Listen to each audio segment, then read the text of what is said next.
자, 인사합니다. 안녕하세요. 네, 일주일의 중간 수요일입니다. 자, 지난주에 배웠던 투자론 OX 정리하고 오늘 수업 시작합니다. 자, 투자론 보겠습니다. 투자론에서 투자의 개념, 위험과 수익. 위험과 수익은 무슨 관계 있습니까? 비례 관계에 있다. 이렇게 1번 투자에 따른 부동산 투자에 따른 현금 흐름은, 투자 분석은 현금 수지를 분석하는 거고 현금 흐름을 분석하는 겁니다. 부동산에 투자한다면 보유기간 동안의 현금 흐름, 소득이득, 처분시 현금은 자본이득이 있다. 맞습니까? 예, 아주 잘 나오는 지문 중에 하나입니다. 2번 부동산 투자는 원하는 시기에 현금화가 곤란하여 환금성이 낮다. 부동산 투자의 가장 큰 단점, 환금성이 낮다는 거. 옳은 지문. 3번 위험에 이제 금융적 위험이 있습니다. 금융적 위험은 타인 자본 이용했는데 원리금을 갖지 못할 채무 불이행 위험. 그럼 3번 옳은 지문, 틀린 지문? 옳은 지문. 4번 유동성 위험은 부동산은 환금성이 낮기 때문에 원하는 시기에 팔리지 않는다. 팔린다 하더라도 시장가치 손실이 발생할 수 있다. 10억짜리를 7억에 팔 수밖에 없다. 그게 4번 OX5. 5번 요구 수익률은 부동산에 투자하기 위해서 충족돼야 되는 최소한의 수익률. 최소한의 수익률. 최대한의 수익률. 그러면 틀린 말이죠. 5번 틀렸습니다. 6번으로 갑니다. 요구 수익 나왔습니다. 요구 수익은 시간의 대가와 위험의 대가. 시간의 대가를 무위험 수익률, 위험의 대가를 위험 할증률. 맞습니까? 예. 7번 무위험률이 높아지면 그러면 요구 수익률로 만다? 높아진다. 옳은 지문. 8번 기대 수익률과 요구 수익률을 비교해서 투자 여부를 결정하는데 기대 수익률이 요구 수익률보다 크거나 같으면 투자 가치가 있다. 그래서 옳은 지문입니다. 이제 포트폴리오로 갑니다. 포트폴리오 분산 투자를 통해서 위험을 제거 감소시키는 것이다. 그럼 1번 지문 OX5. 2번 포트폴리오 분산 투자를 통해서 비체계적 위험을 감소시킬 수 있다. 옳은 지문. 3번 포트폴리오 분산 투자를 통해서 체계적 위험 감소란 말은 없습니다. 체계적 위험 0까지란 감소란 말도 없겠죠. 그래서 3번은 틀렸습니다. 4번 경기 변동, 인플레이션, 이자율 변동으로 인한 위험은 무슨 위험? 체계적 위험이다. 그럼 이러한 위험은 어떠한 경우도 감소하지 않는다. 그래서 4번 옳은 지문. 5번 체계적 위험과 비체계적 위험을 비교하는 거야. 체계적 위험은 피할 수 없는 거고 비체계적 위험은 피할 수 있는 겁니다. 그럼 5번 지문 옳은 말 틀린 말? 옳은 말입니다. 자, 화폐 시한가치. 화폐 시한가치는 이자율 이야기가 나오고 할인율 이야기가 나온다. 이자율이 나오면 미래가치 구하는 거고 할인율이 나오면 현재가치 구하는 거고 이자율이 높아지면 미래가치 금액은 커지는 거죠. 이자가 많이 붙으니까. 2번 할인율이 높아질수록, 그럼 할인율이 높아졌다? 할인율 나오면 현재가치 만든다는 소리예요. 할인율이 높아지면 할인을 많이 한다. 이자를 많이 뺀다. 그러면 현재가치 금액은 낮아지는 거죠. 그래서 1번 지문, 2번 지문 다 옳은 말입니다. 3번은 화폐 시한가치 계수 6개를 나눠보라는 거야. 현재가치 계수, 미래가치 계수. 저당 상수는 현재가치 계수입니까? 미래가치 계수입니까? 현재가치 계수. 다음체계 계수는 미래가치 계수. 그래서 3번은 저당 상수하고 다음체계 계수 자리를 바꿔버리면 돼요. 이렇게. 그래서 3번 틀렸습니다. 4번은 역수관계.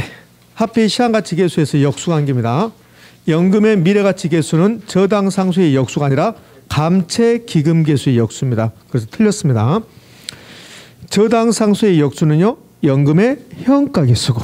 그래서 3번 틀리고 4번 틀렸습니다. 5번하고 6번은 똑같은 지문입니다. 원리금 균등상환 조건으로 일정액을 유흥자받았다. 화폐 시한가치에서 원리금 균등상환 조건으로 유흥자받았다. 그러면 저당 상수입니다. 이게 원리금 균등상환 조건으로 일정액을 유흥자받고 매년 또는 매월 상환해야 될 금액, 이게 원리금 상환액이거든. 그럼 원리금 상환액 구할 때는 뭐다? 저당 상수인데 이 저당 상수 자리에 뭘 써도 상관없다. 연금의 현가계수의 역수. 그래서 5번, 6번 똑같은 지문인데 5번은 저당 상수라 있고 6번은 연금의 현가계수의 역수라 하겠습니다. 5번, 6번 다 옳은 지문입니다. 이제 현금 수지 추정을 합니다. 현금 수지 추정은 제가 지난주에 별표 3개 줬잖아요. 현금 수지의 추정은 2가지가 있어요. 영업현금 흐름, 처분시 현금 흐름. 처분시 현금 흐름은 저하고 안 했습니다. 영업현금 흐름을 했지. 그럼 제가 영업현금 흐름을 쭉 한번 읊어볼게요. 임대 단위수 곱하기 단위당 예상 임대료 그러면 가능 총수도. 여기서 공실 및 불량부채 빼고 주차장 수입, 자판기 수입 등 기타 수입을 더하면 유효 총수도. 유효 총수도에서 영업경비 빼고 나면 그러면 순영업소득. 순영업소득은 세 사람이 나눠 갖는다. 은행, 국가, 나. 그래서 은행이 원리금을 갚으라고 한다. 부채, 서비스액. 빼고 나면 세전 현금 수지. 여기서 영업소득세를 빼고 나면 세후 현금 수지. 그게 이제 영업 현금 흐름인데 매우 중요하다고 그랬습니다. 자, 1번. 투자에 따른 현금 흐름은 보유기관의 현금 흐름과 매각 현금 흐름으로 나누어 예상할 수 있다. OX, O. 이렇게.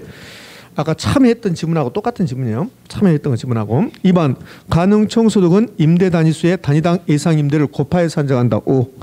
3번 유효총소득은 가능총소득의 공실 및 불량부채를 차감하고 기타 수입을 가산하여 산정한다. OX, O.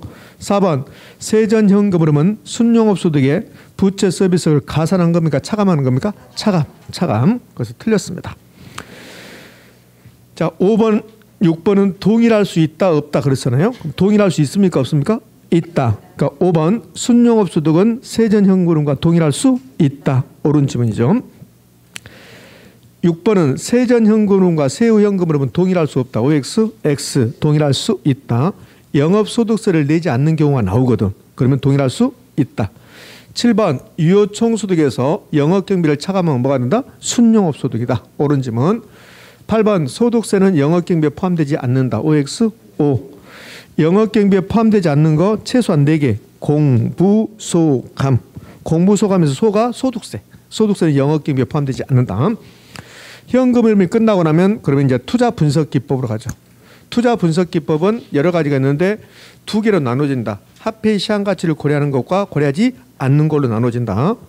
그럼 화폐의 시한 가치 고려하는 것 순수내 그다음에 현가 들어가는 거. 연평균 순현가법, 현가 횟수기간법 이렇게. 그럼 1번 순현가법, 수익성 지수법. 여기는 두 가지는 화폐의 시한 가치를 고려하는 방법. 소위 말해서 할인기법인데 회계적 이익률법은 화폐의 시한 가치를 고려하지 않습니다. 그래서 1번 지문은 틀렸습니다. 앞에 두 개는 화폐의 시한 가치 고려하고 회계적 이익률법은 화폐의 시한 가치 고려하지 않기 때문에 그래요. 2번 단순 횟수기간법 또는 그냥 횟수기간법, 어림셈법, 비율분석법. 여기는 순순해도 아니고 현가란 말도 안 들어갔죠. 그럼 화폐의 시한 가치 고려한다 안 한다? 하지 않는다. 그래서 옳은 지문입니다. 3, 4, 5. 3, 4, 5는 좀 생소한 지문일 것 같은데요. 자, 봅시다. 여기 이제 중요한 거니까 요 승수 봐봐요. 3번 총소득 승수, 4번 순용업소 승수, 5번 세전현금 승수예요. 요 승수 엄청나게 중요하거든요. 거의 매년 나오는데 승수 만들 때 승수는 분수식입니다. 자, 잡아요. 총소득 승수라는 게 있고 이렇게. 그다음에 순영업소득 승수라는 게 있고 순영업소득 승수에서 영업은 생략할 수 있거든요. 영업은 이렇게 생략할 수 있습니다. 그럼 승수 만들 때 어떻게 만드냐면 분수식이에요. 이렇게 분수식. 총소득 승수에서 승수 앞에 말이 총소득이죠. 그럼 이 총소득을 분모로 보내요. 이렇게 분모로. 이 분수식 밑으로. 그럼 총소득 이렇게 되는 거예요. 그러면 순영업소득 승수 갈까요? 순영업소득 승수는 승수 앞에 말이 순영업소득이야. 그럼 순영업소득이 여기 분모로 가는 거야. 분모로. 순영업소득 이렇게. 자, 그다음에 저기 5번에 세전현금 수지 승수가 있거든요. 세전현금 수지 승수예요. 수지 대신에 흐름해도 상관없고 그러면 승수 앞에 말이 세전현금 수지라고요. 그럼 승수는 분수식. 그럼 승수 앞에 말 세전현금 수지가 어디로? 분모로. 분수식 밑으로. 그럼 여기 세전현금 수지.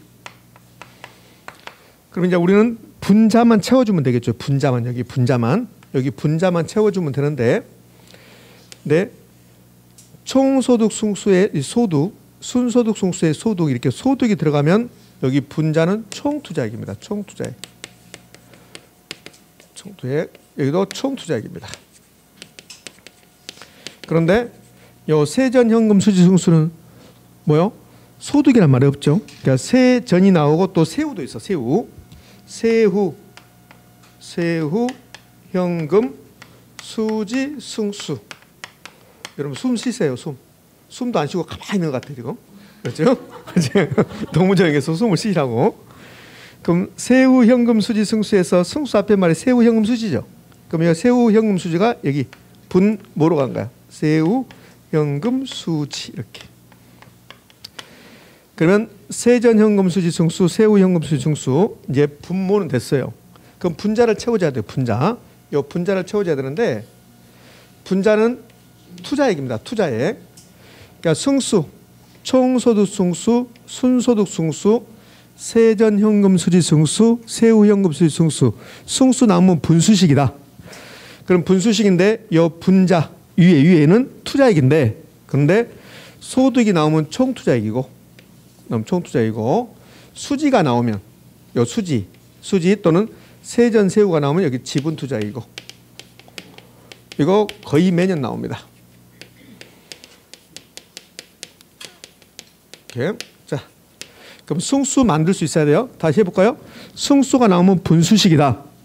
그런데 승수 앞에 말 예를 들어서 총소득 승수에서 승수 앞에 말은 총소득이잖아요. 이 총소득을 분모, 분수식 밑으로 보낸다. 그리고 분자는 투자액인데 소득이 나오면 총투자액이고 세전 세후가 나오면 뭐다? 세가 나오면 뭐다? 지분 투자액이다. 됐습니까? 요거 매우 중요합니다. 자, 지난주에 제가 이거 안 했던 것 같은데요. 안 했었죠? 그런데 지난주에 이걸 했었는데 내가 모르고 안 했어요. 그래서 알아야 되니까. 자, 갑시다. 3번. 총소득 승수는 총투자액을 총소득으로 나눈 값이다. 여기 볼래요? 총소득 승수는 총투자액을 총소득으로 나눈 값이다. OX 5. 4번 순영업소득 승수는 이제 요거 읽는 거야. 읽는 거. 순영업소득 승수는 총투자액을 순영업소득 나눈 값이다. 옳은 지문인데 읽을 때 이렇게 읽는다는 거야. 분수식 읽어야 되니까. 분수식 읽을 때는 요 밑에서부터 위로 읽어간다 했잖아요. 그럼 순소득 승수는 순영업소득에 대한 총투자액의 비율이다. OX 5. 순소득 승수는 순영업소득에 대한 총투자액 부동산 가격이거든. 비율이다. 그러면 5입니까? X입니까? 5. 5번 세전현금 수지 승수 나왔습니다. 여기 봐요. 세전현금 수지 승수. 세전현금 수지 승수에서는 지분투자액이 나와야 돼. 지분투자액. 총투자액이 나오면 틀린 말이라고. 자, 여기 주목해 봐요. 총소득 승수와 순소득 승수 여기서는 총투자액이 나와야지 지분투자액이 나오면 무조건 틀린 지문이 되는 거고 세전 현금 수지 승수, 세후 현금 수지 승수 여기서는 지분투자액이 나와야지 총투자액이 나오면 무조건 틀린 지문이 되는 거고 지금 이해됩니까? 그럼 5번 봐봐요. 세전 현금 수지 승수 나왔습니다. 그럼 무슨 투자액이 나와야 돼? 지분투자액이 나와야 돼. 지분투자액. 근데 총투자액 나왔잖아. 총투자액. 그 뭡니까? X입니까? X.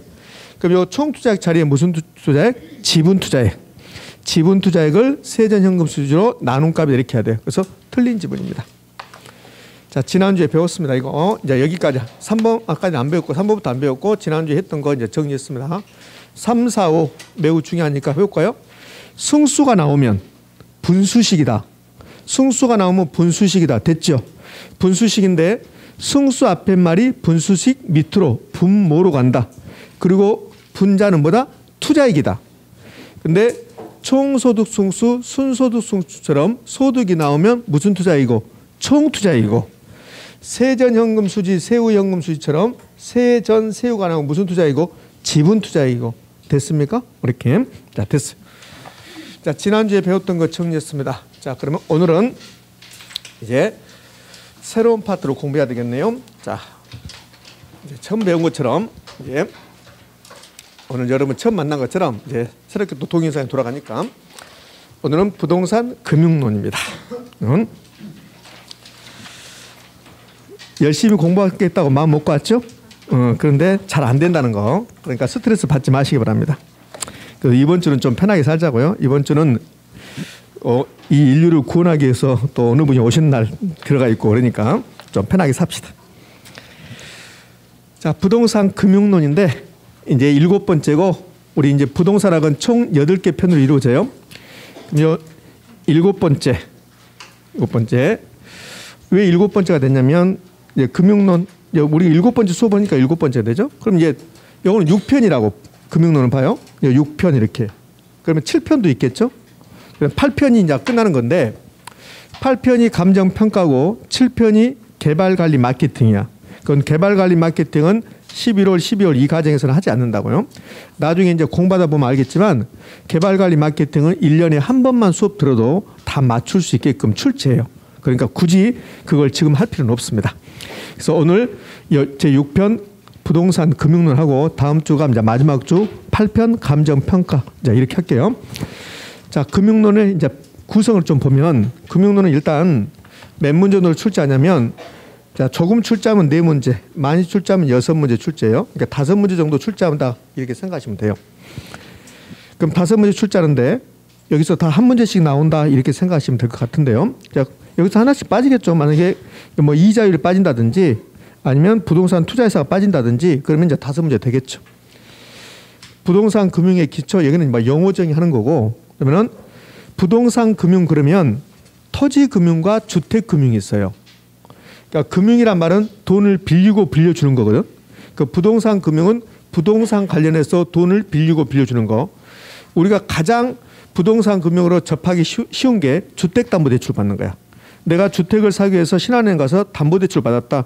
그게 부동산 금융입니다. 다만 주택을 대상으로 했으니까 그것을 주택금융이라고 하고 토지를 대상으로 하면 토지금융이라 그래요.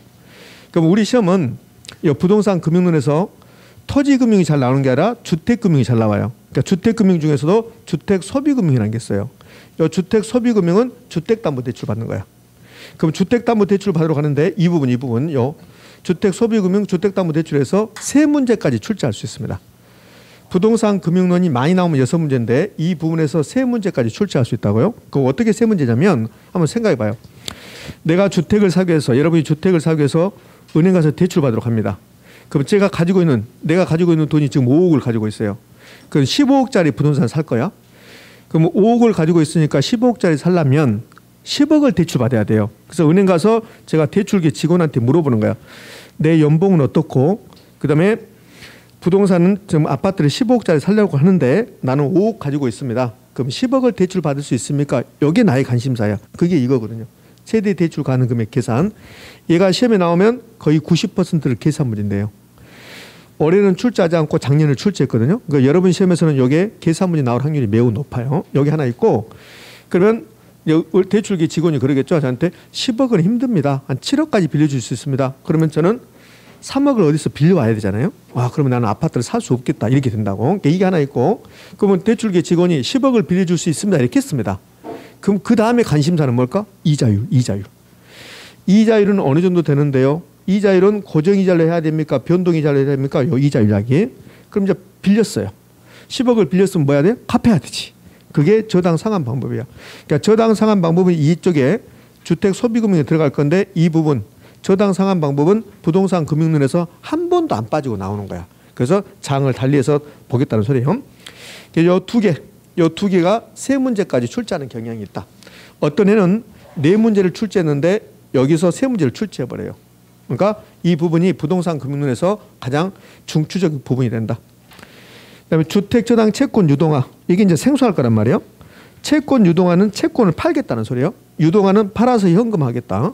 이게 주택 저당 채권 유동화인데 은행들이 나에게 대출해주고 은행이 주택담보대출하고 갖는 게 주택 저당 채권이요. 제가 신한은행에서 아파트 사기 위해서 10억 빌렸습니다. 그러면 신한은행이 저에게 10억을 빌려주고 저에게 채권을 설정한다고. 그러면 제가 10년간 빌렸으면 매월 원금하고 이자를 갚아요. 그럼 신한은행이 저에게 채권을 가지고 있고 신한은행이 채권자고 저는 채무자야. 근데 신한은행이 이 채권을 팔 수 있다는 거야. 그게 주택시장 채권 유동화입니다. 그럼 채권을 팔면 현금을 확보하는 거야. 그게 유동화. 부동산 투자회사는 부동산을 사고 파는 회사입니다. 현대자동차는 자동차를 만들어서 파는 회사죠. 근데 부동산 투자회사는 돈 모아서 부동산을 사고 파는 회사요. 여기 이제 부동산 투자회사 얘도 곧잘 나옵니다. 프로젝트 파이낸싱은 오늘 공부하지 않을 건데요. 프로젝트 파이낸싱은 글쎄요, 저는 1년에 한 30분만 수업 들으면 여러분이 하면 저하고 제가 30분 이야기하고 여러분이 30분 수업 들으면 요거는 무조건 다 맞추게끔 출제해요. 자주 출제되는데 분량은 적습니다. 출제 빈도는 높은데 분량은 적어요. 이게 뭐냐면 파이낸싱은 돈, 뭐 금융 이런 뜻이고 프로젝트는 어떤 개발 사업을 할 때 돈 빌리는 겁니다. 근데 개발 사업을 할 때 돈 빌리는데 대규모 부동산 개발 사업을 한다면 돈이 엄청나게 필요하겠죠. 그럼 은행이 가서 내가 아파트 개발 사업을 할 건데 아파트 건설 사업을 할 건데 돈이 엄청나게 필요해. 택지 사야 되죠. 그다음에 뭐 건설비 있잖아요. 그러니까 엄청나게 들어갔죠. 그럼 담보 제공할 수 없잖아요. 담보 제공할 수 없으니까 담보 없이 담보 없이 돈 빌리는 게 프로젝트 파이낸싱이에요. 이게 이제 가장 중요한 말이에요. 천안 논산간 고속도로 있죠. 천안 논산간 고속도로가 이런 걸로 만들어졌다고. 그럼 천안 논산간 고속도로 만들 때 돈이 엄청나게 들어가겠죠. 그럼 돈이 1조가 들어간다고 해봐요. 그럼 1조로 들어가면 신한은행 가서 나 1조 빌려줘. 천안 논산간 고속도로 만들 테니까. 그럼 신한은행이 너 담보 있어? 어떻게 담보를 제공하고? 1조만큼 담보 없잖아요. 그러면 대규모 부동산 개발 사업이 안 된다고 담보를 요구해버리면. 그래서 은행이 담보 없이 돈을 빌려주는데 다만 은행이 사업성을 보는 거야. 천안 논산간 고속도로가 만들어지면 그게 사업성이 있을 것인가. 근데 신한은행이 판단했을 때 천안 논산간 고속도로 만들어도 하루에 통행량이 10대밖에 안 될 것 같다. 그럼 건설해봐야 망하는 거잖아요. 근데 통행량이 엄청나게 많을 것 같다. 그럼 사업성이 충분하죠. 그럼 통행료가 나오죠. 그걸 바탕으로 돈을 빌려주겠다는 소리예요. 이걸 프로젝트 파이낸싱 그렇습니다. 오늘은 이건 공부하지 않고 오늘 요 4가지, 5가지를 공부할 건데 요 2가지 4번, 5번은 개념만 공부하고 저당 상환 방법, 이자율은 좀 자세히 공부하고 이렇게 하겠습니다. 자, 이제 부동산 금융론 갈 건데요. 시작해 볼 건데 기본수는 좀 펼 필요 없고 필기노트는 86쪽을 펴놓으시고 이제 보자고요. 자, 부동산 금융 그러면 요 금융이란 뜻. 금융이란 뜻이 무슨 뜻이냐면 이건 줄임말이에요. 상경계열에 공부하신 분들은 화폐금융론이라는 걸 배워요. 그러니까 화폐금융론은 경제학과를 다니면 필수적으로 배워요. 전공 필수고 뭐 다른 예를 들어서 경영학과를 간다 그러면 뭐 전공 선택이 될 건데 화폐금융론이라는 책을 보면 그러면 책을 딱 한 장 넘기면 화폐금융론 책이 10권이다. 그럼 9권 내지 8권이 이렇게 나와요. 금융이란 이렇게 나온다고. 금융이란. 그래서 금융이란 그러면서 이렇게 나와요. 자금의 용통, 자금의 용통의 준말이다 이렇게 나온다고. 이 자금의 용통을 줄여서 금융 그래요.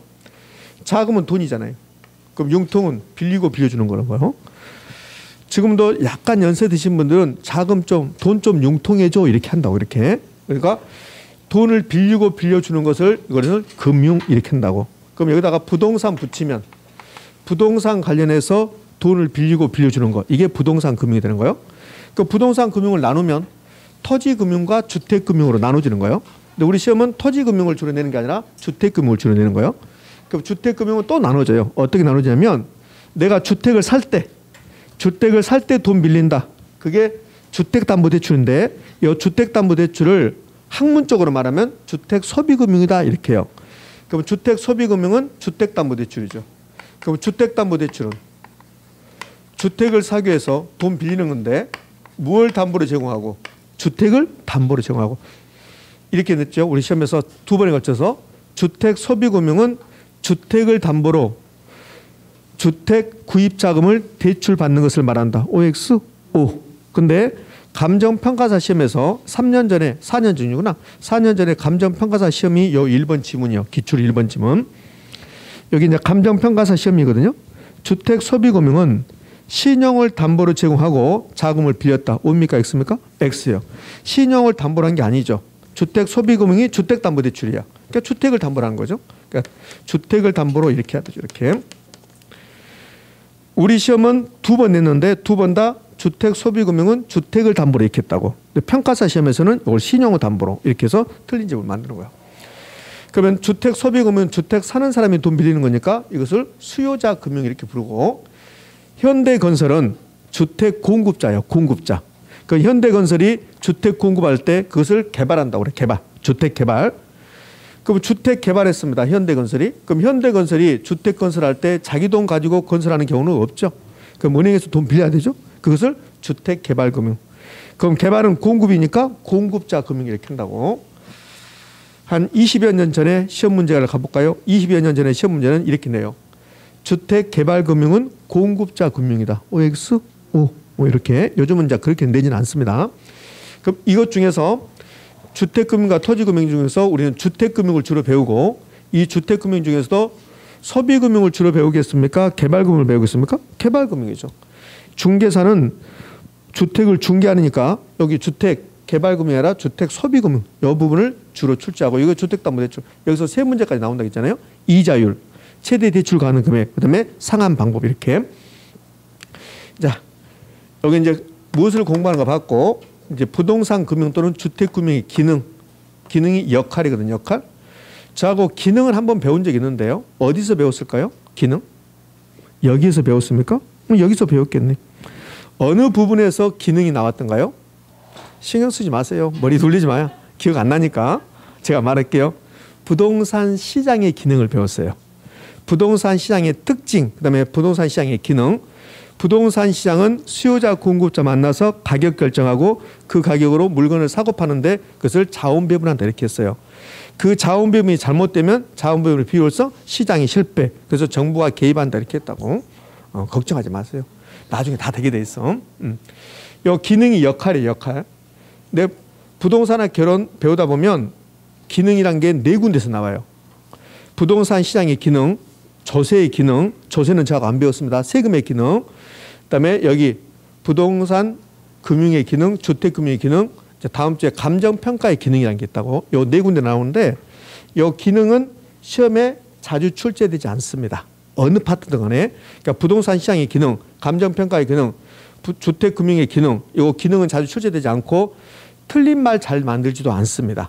그러니까 외우는 게 아니라고. 외우는 게 아니라 아 이렇게 되구나 하고 그냥 가버리는 거라고. 요거 외우고 있는 순간 민법은 언제 할 겁니까? 그러니까 안 된다고. 그러니까 이거는 가볍게 보는 거예요. 자 생각해봐요. 주택금융은 두 가지가 있잖아요. 주택소비금융, 주택개발금융 있죠.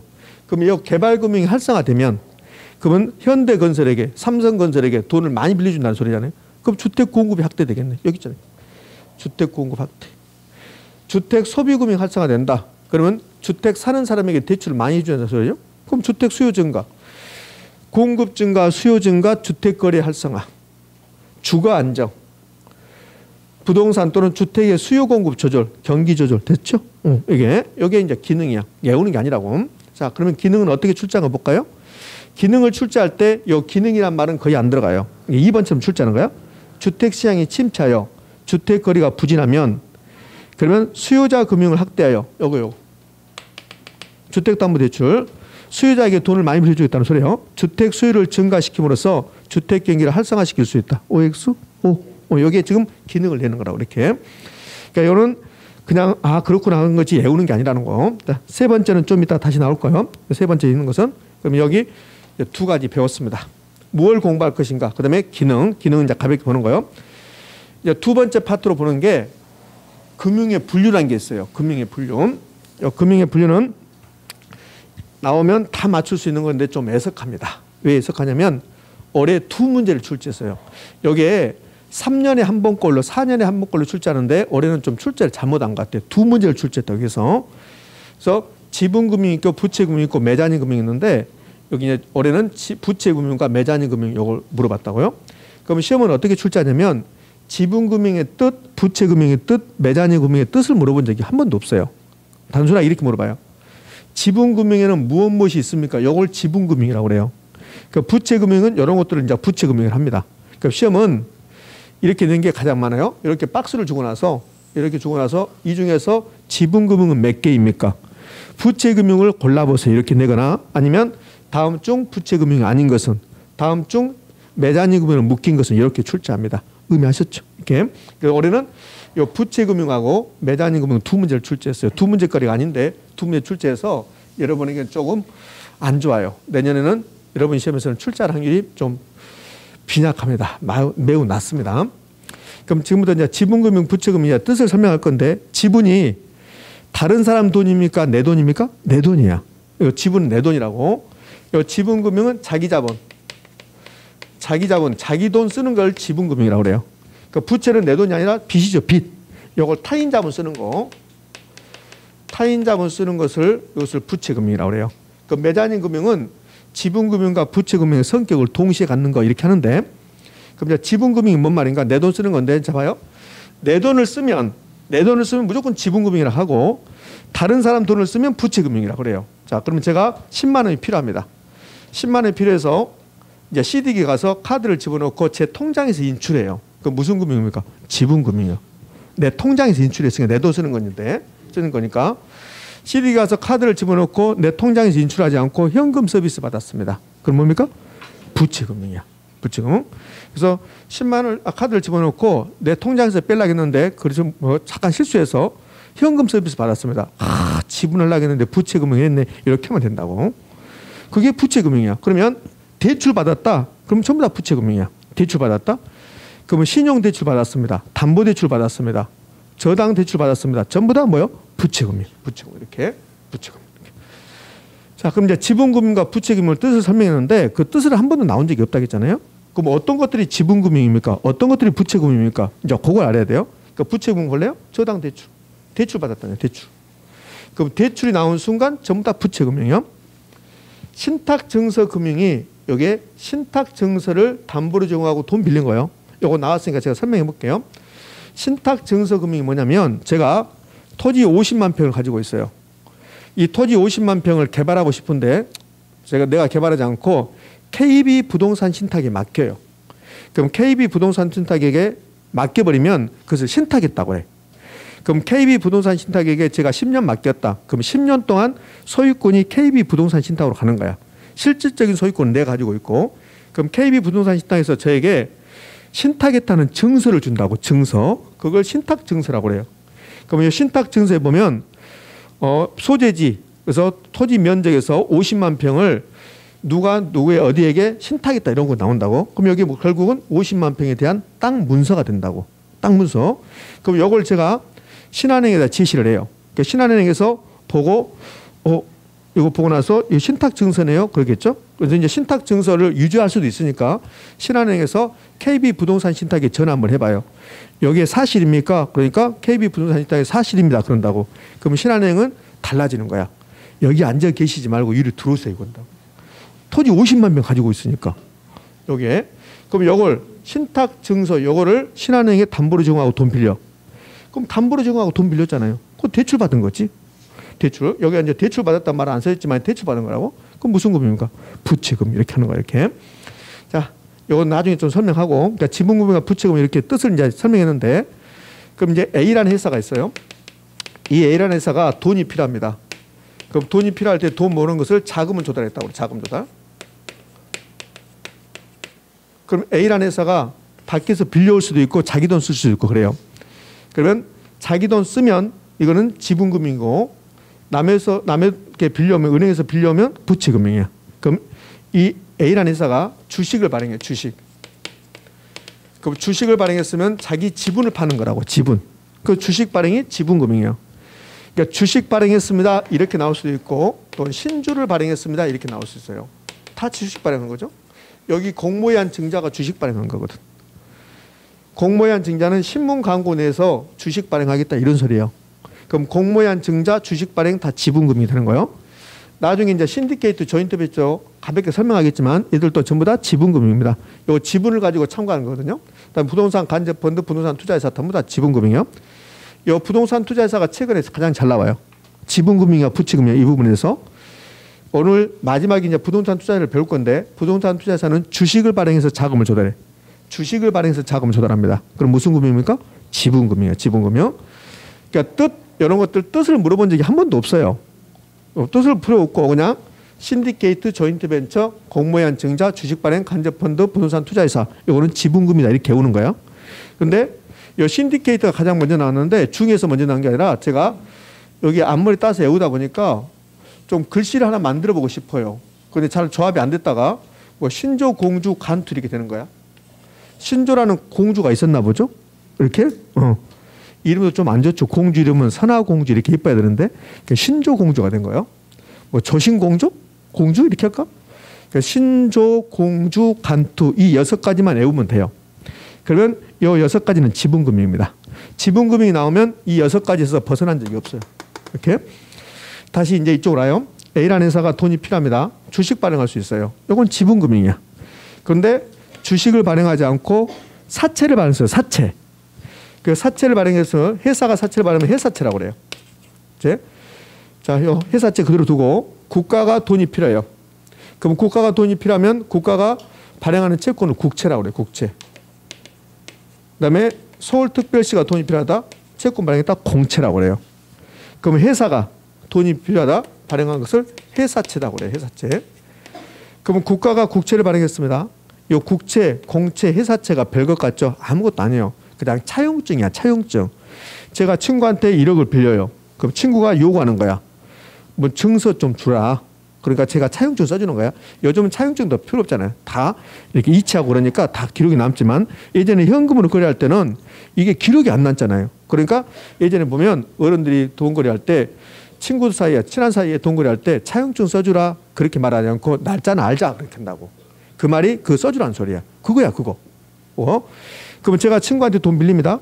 1억 빌렸어요. 친구한테 차용증 써준다고. 그게 요거. 그럼 국채는 국가가 돈이 없을 때 국채를 발행해서 했는데 그럼 국가가 우리에게 돈 빌려가고 차용증 써주는 거라고. 그럼 만기 뭐 3년. 그럼 3년에 갚겠다는 소리야. 친구한테 차용증 써줄 때 그러잖아요. 얼마 빌리고 이자는 몇 % 하고 언제까지 갚겠다 이렇게 하잖아요. 그게 만기잖아. 만기. 그거야 그거. 그럼 국가가 국채를 발행해서 돈 썼습니다. 그러면 국가 입장에서는 자기 돈 쓰는 겁니까? 남의 돈 쓰는 겁니까? 남의 돈 쓰는 거잖아요. 남의 돈. 요거 요즘 잘 나오잖아요. 뭐 전 국민에게 재난지원금을 지불하니 어쩌니 100조를 하니 50조를 하니 막 싸우잖아요. 그러면서 100조를 하자. 여당에서 100조를 하자. 그러면 야당에서 안 된다. 50조 하자. 그 반대 그거 나오고 그때 이제 경제부총리는 경제를 생각해야 되니까 안 된다. 돈이 없다. 막 이렇게 하잖아요. 그럼 또 여당에서는 국채 발행하자 그러잖아요. 그럼 야당에서는 그 국채도 빚이잖아. 막 그러잖아요. 빚이잖아요. 우리 후손들에 떠넘기지 말자 말이잖아. 국채가 지분금융인가 부채금융인가? 부채. 공채도 마찬가지고 회사채도 마찬가지고. 그러니까 A라는 회사가 돈이 없으면 회사채를 발행할 수 있다니까요. 그럼 회사채는 회사가 우리에게 돈을 빌려간 거라고. 차용증 써주고. 별것도 없어요 이거. 그냥 말이 그러니까 뭐 대단한 것 같지만 차용증이라고. 차용증.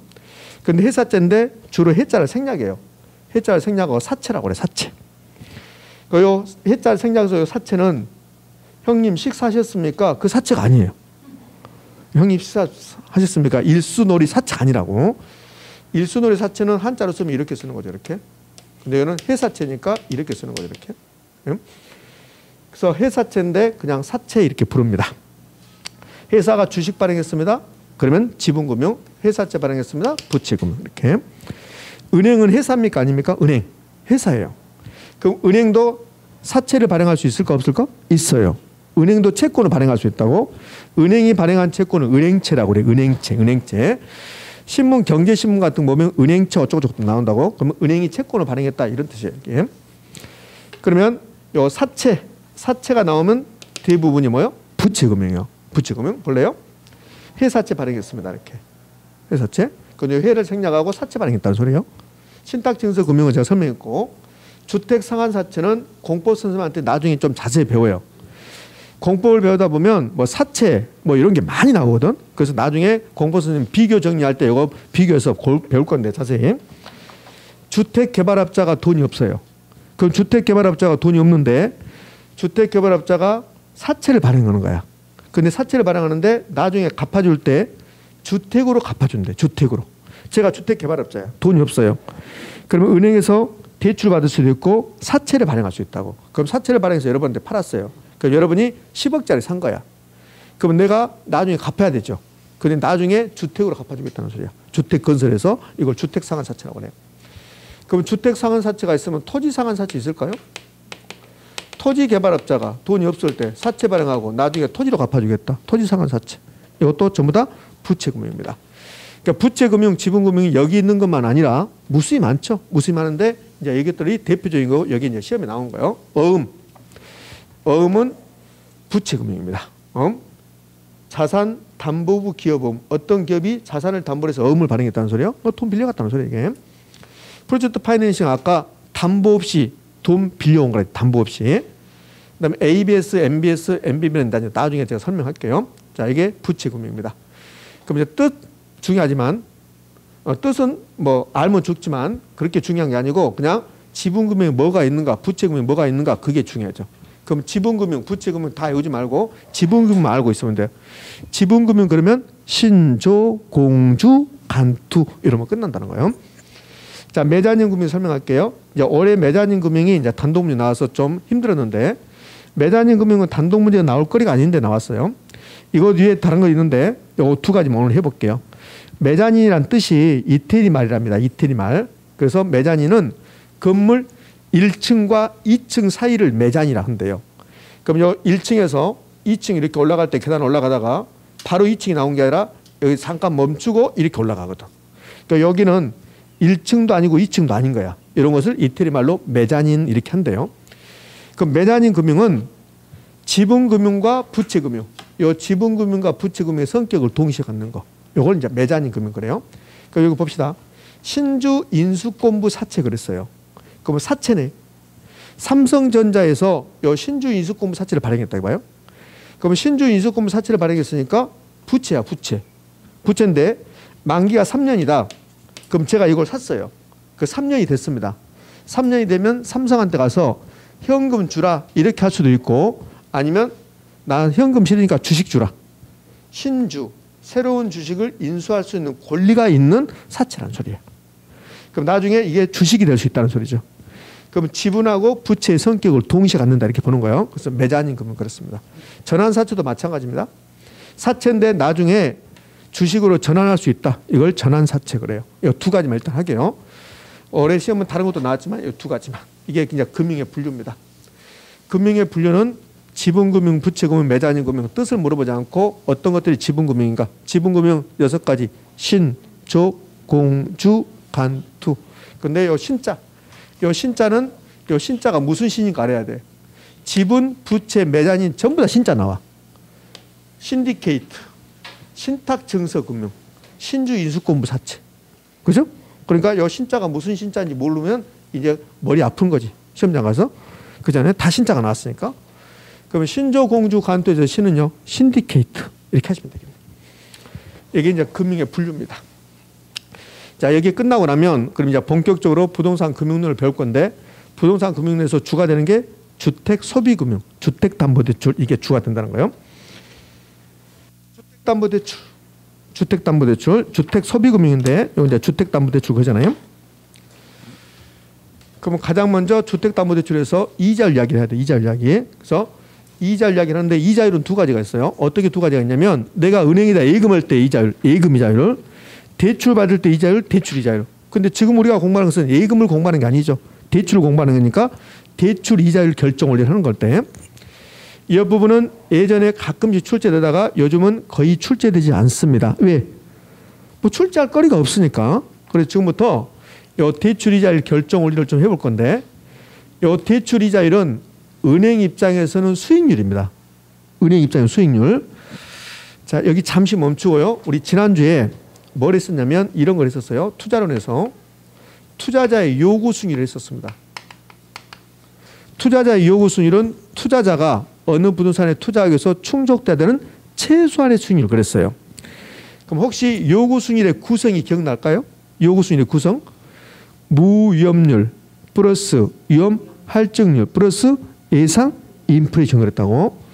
요구 수익률은 시간의 대가와 위험의 대가로 구성된다 그랬잖아요. 그러면 무위험률이 있고 여기 위험 할증률이 있고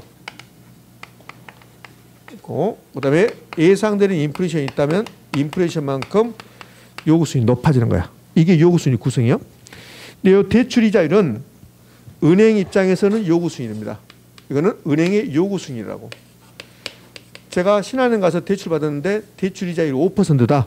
그럼 신한은행 입장에서는 당신에게는 최소한 5%는 받아야 되겠습니다. 이런 논리라고.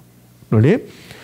그러면 여기 다시 요구 수익이라서 요구 수익은 위험이 높아지면 투자에 대한 위험이 높아지면 그러면 위험 할증이 높아질 것이고 그럼 요구 수익은 높아질 것이고 이랬죠. 그럼 다시 이쪽으로 와볼까요? 은행이 저에게 대출해주고 제가 돈을 안 갚을 확률이 높다. 은행이 못 갚을 것 같다.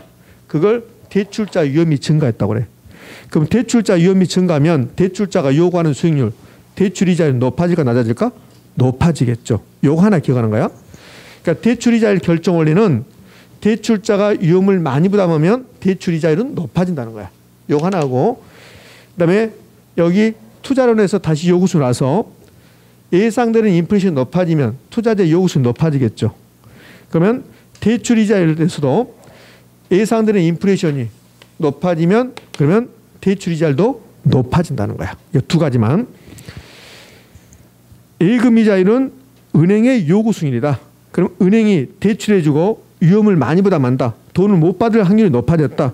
그러면 당연히 위험을 많이 부담하니까 대출 이자율이 높아지고 은행은 대출 이자율을 결정할 때 앞으로 예상되는 인플레이션이 높아질 것 같다. 그러면 대출이자율로 높일 수밖에 없다는 거예요. 이 두 가지만 기억하시면 돼요. 그럼 예상 인플레이션이 높아지면 은행의 대출이자율은 높아진다, 낮아진다? 높아진다. 대출자가 위험을 많이 부담하면 대출이자는 높아진다. 그럼 지금부터 어느 경우에 대출자가 은행이 위험을 많이 부담한가 보자고요. 여기 자금 동원 비용 이건 필요 없는 거고 여기 봐요. 대부비율이 높아졌어요. 이제 여기에 요즘은 잘 안 나오지만 이 부분이 요즘 잘 안 나오지만 여기에 그동안 가장 잘 나왔어요. 그럼 대부비율이 높아졌다. 대부비율은 다른 말로 대출 비율이라고 그래. 그럼 어느 경우에 은행이 위험을 많이 부담한가 봐봐요. 10억짜리 주택입니다. 주택 가격 10억인데 근데 은행이 대출을 1억에 줬습니다. 이러면 대부비율이 10%입니다. 은행이 9억을 대출해 줬습니다. 대부비율 90%입니다. 이렇게. 그러면 10억짜리 주택을 담보로 잡고 1억 빌려준 경우는 아무리 차입자가 돈 안 갚는다 하더라도 이 10억짜리가 부동산 가격이 나빠진다 하더라도 1억까지 떨어지지 않거든요. 그런데 9억을 빌려줬는데 차입자가 돈 안 갚아요. 그럼 이자가 붙어서 이미 10억이 넘어갔어요. 그럼 이제 은행이 경매 처분해요. 그럼 경매 처분하는데 부동산 경기가 나빠지면 이 10억짜리가 감정평가했을 때 8억이 될 수도 있다는 거예요. 이렇게. 그럼 경매 처분한다 하더라도 8억밖에 받을 수 없다는 거죠. 은행이. 이해됐습니까? 그러면 은행이 돈 빌려주고 나서 대부비율이 높을수록 은행이 못 받을 확률이 높아진다는 거예요. 그러니까 대부비율이 높아지면 당연히 대출자 위험이 높아지고 그럼 대출 이자율도 높아지죠. 요거 엄청나게 잘 내요. 근데 요즘은 좀 뜸하고 있지만. 자, 그다음에 후순위 저당. 요거는 당연한 거니까 요거는 뭐 내지 않죠. 제가 돈 빌려고 하는데 1순위가 국민은행이 있고 2순위가 신한은행이 있어요. 3순위가 새마을금 거야.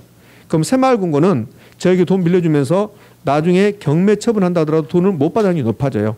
왜? 국민은행 신한이 먼저 가져가니까. 그래서 후순위 저당이면 이자율이 높아질 수밖에 없죠. 이렇게. 자, 이 부분도 뭐 크게 할 거 없잖아요. 봐요. 차입자의 소득이 낮아진대. 제가 차입자인데 제 소득이 낮아진답니다. 차입자가 연체 실적이 많고 신용도가 낮대. 그럼 당연히 은행은 돈을 못 받을 확률이 높죠. 그럼 이자율이 높아질 수밖에 없죠. 뭐 이거는 크게 문제되지 않잖아요. 여기서 지금 이자율 결정 원리를 했는데 대출 이자율 결정 원리를 했는데 딱 두 가지 기억하시면 돼요. 하나는 예상 인플레이션이 높아지면 대출 금리는 높아진다. 요 하나하고 대출자가 위험을 많이 부담하면 대출 금리는 높아질 건데 어느 경우에 그러냐? 가장 대표적인 게 대출 비율이 대부비율이 높아졌을 때, 후순위 저당일 때, 차입자의 신용도가 낮을 때, 그러면 끝나는 거지. 자, 그럼 이제 이자율 결정 원리를 가볍게 봤으면 이제 이자율은 고정이자율과 변동이자율이 있다고. 그래서 고정이자율과 이제 변동이자율을 공부하라고 하는 거야. 그럼 고정이자율 나왔네, 고정이자율. 그럼 고정이자율이 나오고 변동이자율이 나왔습니다. 시험은 고정이자율과 변동이자율의 뜻을 물어보지 않아요. 그럼 고정이자율은 이자율이 한번 결정되면 끝까지 가겠다는 소리고 변동 없이, 변동이자율은 이자율이 결정됐는데 일정한 조정 주기 3개월에 한 번씩 6개월에 한 번씩 시장 상황에 따라서 금리를 변동시킵시다. 이게 변동이자율이에요. 그러니까 뜻을 물어보지 않죠. 그럼 뭘 물어보냐면 이 고정이자율에서 고정이자율로 5%로 갔는데 만약에 시장 이자율이 변화하면 그다음에 예상하지 못한 인플레이션이 발생하면 어떤 일이 발생합니까? 그걸 낸다고. 그거. 예전에 1번을 매우 잘 냈어요. 예상하지 못한 인플레이션이 발생했다. 그러면 대출자의 실질이자율이 떨어진다. 이걸 매우 잘 냈었는데 요즘은 이걸 잘 내요. 요즘은 조기 상한을 잘 냅니다. 요거를. 요즘은 고정이자율에서 시장이자율이 떨어지면 어떤 일이 발생합니까? 조기 상한이 발생한다. 요걸 잘 낸단 말이에요. 지금부터 이 두 가지를 설명할 거예요. 이자율 나오면 여러분이 힘들어해요. 별것도 없어요. 요 고정이자율이 나오면 요 두 가지만 기억하시면 돼요. 요거 두 개. 거의 이 두 가지 시험에 낼 거니까. 시장이자율이 변화했습니다. 그러면 시장이자율이 변했단 말은 시장이자율이 상승하는 경우하고 시장이자율이 하락하는 경우가 나오는데 요 하락만 내, 하락만. 상승은 되지 않고. 그러면 요 예상하지 못한 인플레이션 요거부터 갈 거예요. 제가 지금부터 숫자 대입해서 좀 복잡하게 설명할 건데 그 설명을 이해 안 되면 이해하지 마세요. 이해하지 말고 지금부터 하는 것은 이걸 지금 결론에 도달하기 위해서 하는 과정이니까 숫자에 너무 민감하게 반응하지 말라고. 숫자가 나오면 막 뭐 인상이 안 좋아지는 분들이 있으니까 퍼센트 나오고 숫자 나오고 그러면 인상이 안 좋아진다고. 또 인플레이션이 나오면 더 안 좋아져. 여기 다 나오거든. 숫자 나오고 퍼센트 나오고 이자율 나오고 인플레이션 나오고. 자, 제가 신한은행 가서 돈 빌리러 가요. 근데 신한은행에서 저에게 5%로 대출해 줬어요. 그러니까 제 대출 이자율이 5%입니다. 신한은행에서 5% 빌려줬는데 고정금리였어요. 그래서 제가 물어봤어요. 신한은행한테. 왜 5%입니까? 그러니까 신한은행이 우리 은행은 당신에게 대출해 주면서 실질 금리를 실제로 받아야 하는 금리가 3%입니다. 그런다고. 그러니까 제가 그러면 3% 받으면 되면 3%로 이자율을 해야지 왜 5%입니까? 그러니까 앞으로 10년 동안 당신에게 빌려줄 건데 10년 동안 예상되는 인플레이션이 2%입니다. 그래서 예상되는 인플레이션도 금리에 반영해야 됩니다. 이렇게 한다고. 아, 그렇구나. 그래서 예상 인플레이션이 2%가 반영된 거라고. 여기까지 이해되셨죠? 그래서 5%된 거야. 그래서 5% 결정됐는데 고정금리니까 이게 5% 결정되면 앞으로 인플레이션이 몇 퍼센트가 발생하든 간에 그냥 5% 가는 거야. 이게 이제 고정금리야. 그런데요. 이렇게 결정됐는데 인플레이션이 이제 발생을 한다고. 자, 1년 후에 이제 인플레이션을 봤더니 자, 1번 실제 인플레이션. 실제로 발생하는 인플레이션이 2%예요. 그럼 예상했던 인플레이션도 몇 퍼센트입니까? 2%예요. 그럼 은행이 예상을 너무 잘한 거야. 맞죠? 실제 인플레이션과 예상 인플레이션 똑같아. 자, 이 상태에서 은행의 실질 금리를 볼까요? 신한은행이 저에게 실제로 받은 금리. 신한은행이 저에게 받은 것은 5%인데 실제로 받은 금리는 5%에서 인플레이션 2를 빼야 돼요. 2를 빼면 3% 받은 거라고 이렇게. 그럼 은행은 손해 본 게 있습니까? 없습니까? 없죠. 은행이 저에게 3% 받고 싶었는데 예상되는 인플레이션이 2니까 더해서 5를 받았어요. 근데 실제 인플레이션이 2를 발생했습니다. 그럼 은행은 손해 본 게 없다고. 요거는 시험에 안 되지 않는다고. 근데 이런 경우가 발생할 수 있어. 반대로 실제 인플레이션이 발생했는데 여기에 4% 발생하는 거야.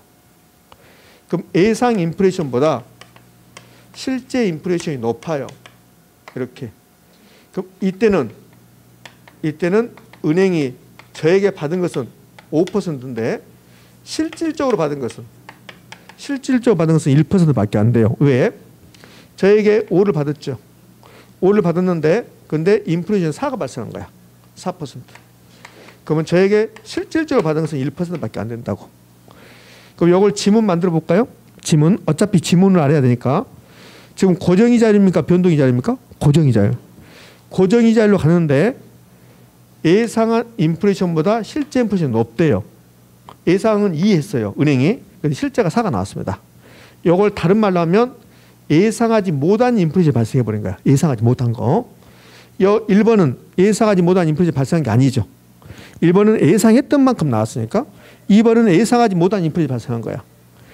그러면 예상하지 못한 인플레이션이 발생했다는 소리는 은행이 예상을 잘못했다는 소리야. 그러면 은행 너 손해봐라 이 소리야. 그래서 은행의 실질금리가 떨어진다고 이렇게. 이게 있잖아요. 고정이자를 저당했는데 예상하지 못한 인플레이션이 발생했습니다.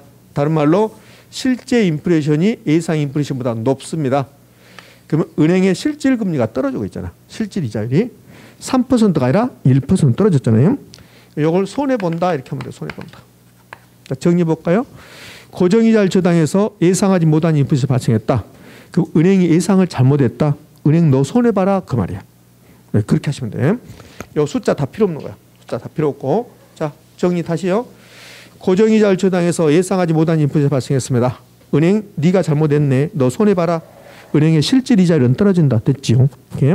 자, 여기 이제 시장이 필요했다. 시장 이자율이 필요했다는 소리는 시장이 떨어질 수도 있고 시장이 올라갈 수 있어요. 올라간 거 하지 말라고. 나오지도 않으니까. 여기 조기상환이라는 말부터 할게요. 조기상환. 제가 신한은행에서 10년 동안 돈 빌렸어요. 10억을. 그래서 10년 동안 빌리기로 약속한 거야. 근데 10년 동안 빌리기로 약속했으면 신한은행 입장에서는 저에게 10년 동안 돈 빌려주고 10년 동안 이자를 지금 확보할 목적이었다고. 근데 제가 3년 만에 갚아버려 다. 그러면 제가 약속을 어긴 거라고. 왜? 10년 동안 갚기로 해서 했는데 3년 만에 갚아버리니까 이걸 조기상환이라고 그래. 조기상환. 그러니까 조기상환을 다른 말로 중도상환이라고 그래. 똑같은 말이 또 하나 있어. 또 뭐가 있냐면 만기 전 변제. 만기 전 변제 이렇게 한다고. 세 가지가 똑같은 말. 조기상환, 중도상환, 만기 전 변제 똑같은 말. 자, 그럼 이제 조기상환의 뜻을 알았습니다. 자, 그러면 이제 다시 이 부분 와서 제가 신한에서 얼마 빌렸어요? 몇 퍼센트로? 5% 돈을 빌렸어요. 5%로 이렇게 대출 이자를 신한은행에서 5% 빌렸는데 지금 자금 시장, 돈 시장 상황이 시장 이자를 떨쳤어요. 떨어졌다고. 지금 돈이 엄청나게 풍부해진 거야 시장에. 그래서 시장 이자율이 떨어져요. 이자율은 돈의 가격이에요. 그러니까 돈이 풍부해지면 이자율이 떨어진다고. 그러면 시장 이자는 떨어졌어요. 이 말은 지금 시장에서는 이자율이 3%밖에 안 된다 이런 소리예요. 그럼 3%밖에 안 돼 시장 이자율이. 이 말은 내가 국민은행 가면 돈을 3%로 빌릴 수 있습니다 그 말이야. 그래서 고정이자율 추당해서 시장 이자율이 떨어져서 대출 금리보다 시장 이자율이 떨어지면 그럼 차입자 입장에서는 계속 신한은행에 5%를 내야 되겠습니까? 국민은행에서 빌려서 갚아야 될까? 국민은행에서 빌려서 갚아야 돼요. 그러면 차입자 입장에서는 조기상환, 만기 전에 상환해야 될 원인이 생긴 거예요. 원인. 여기 유인이 발생했다는 소리요. 그럼 대출자는 조기상환 위험을 부담하는 거고. 그럼 차입자는 조기상환이 유리할까 불리할까? 유리해진다고. 유리. 그래서 요즘은 요 조기상환 나와. 고정이자율에서 조기상환. 고정이자율 조기상환. 그럼 어느 경우에 시장이자율이 떨어질 때. 떨어질 때. 이렇게. 그러면 은행들은 대출할 때 차입자가 조기상환을 할 수 있다는 걸 알아요. 그러면 3년 만에 조기상환 한다. 그러면 당신이 약속을 어겼으니까 수수료 내세요. 그래서 중도상환 수수료를 부과하는 거죠. 이렇게. 자, 고정이자율 공부할 수 있는 거 다 끝났습니다. 다 볼까요? 고정이자율은 이자율이 결정되면 한 번 결정되면 끝까지 가겠다. 고정이자율. 여기서 이제 두 가지. 예상하지 못한 인풋이 발생했다. 은행이 예상 잘못했다. 은행도 손해봐라. 그다음에는 시장이 떨어지면 그 다음에 이어지는 말은 조기상환. 시장이 떨어졌다. 조기상환. 자, 이제요. 지금까지 했던 것을 매우 학문적으로 해볼게요. 학문적으로. 여기 1번 예상하지 못한 인풋이 발생했습니다. 그러면 대출자 실질금리가 떨어져요. 이걸 뭐라고 표현하냐면 인플레 위험이라고 그래. 인플레 위험. 요 밑에 시장이자율이 떨어져요. 그래서 조기상환 들어와요. 그럼 결국은 대출자가 손해보게 되는 거예요. 이런 것들은 뭐라고 하냐면 이자율 변동 위험이라고 그래요. 이자율 변동 위험, 그냥 이자율 위험 그렇습니다. 이렇게 말한 것은 매우 학문적으로 이야기한 거야. 그러면 고정이자율 초당에서는 인플레 위험과 이자율 변동 위험을 누가 부담합니까? 대출자가 부담한다. 대출자. 대출자가 부담한다. 이렇게. 그럼 대출자는 이러한 위험을 계속 부담하기 싫어요. 그래서 이 위험을 차입자에게 전가시키고 싶어요. 떠넘기고 싶다는 말이에요. 떠넘기고 싶다. 그럼 고정이자율로 계속하면 이걸 떠넘길 수 있어요? 없어요? 없죠. 그래서 전가하기에서 나오는 게 변동이자율입니다. 변동이자율. 그럼 고정이자율 저당에서는 인플레 위험과 이자율 변동 위험을 누가 부담한다? 대출자. 떠넘겨야 되겠다. 나온 게 변동이자율. 그러니까 고정이자율 끝나고 나면 바로 변동이자율 나오는 거예요. 변동이자율. 변동이자율. 됐죠? 응. 여기까지 하고 이제 책은 이자율 다 끝나고 나서 책을 볼게요. 자, 고생하셨습니다. 자, 10분 쉬었다 이어서 합니다. 되셨나요? 예.